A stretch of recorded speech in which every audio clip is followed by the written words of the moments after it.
তো বন্ধুরা, আমি আজকে একটা অ্যাক্টিং করে করব, কিন্তু স্টোরি ওটা। ঠিক আছে, তাহলে চলো শুরু করা যাক। ঠিক আছে, স্টোরিটা হচ্ছে কি, একটা প্লেন যাচ্ছিল, সেটা ক্র্যাশ হয়ে গেল, সব যাত্রীরা মরে গেল, শুধু একটা বাঁদরই বেঁচে গেল। তারপর ওই বাঁদরটাকে ইনভেস্টিগেশন রুমে নিয়ে যাওয়া হলো। তখন বাঁদরটাকে জিজ্ঞেস করা হলো যাত্রীরা কি করছিল। তখন বাঁদর বলল,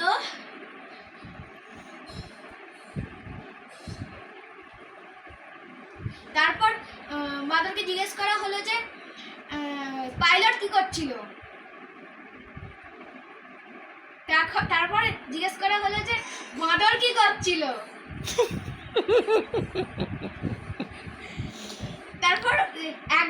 তারপর জিজ্ঞেস করা হলো যে 1 ঘন্টা পর যাত্রীরা কি করছিল। পাইলট কি করছিল। তুমি কি করছিলে।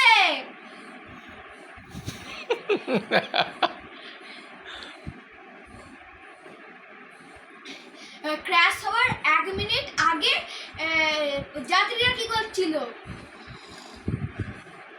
পাইলট কি করছিল। তুমি কি করছিলে। তাই জন্যই ক্র্যাশটা হলো, প্লেনটা বাঁদর ড্রাইভ করছিল বলে।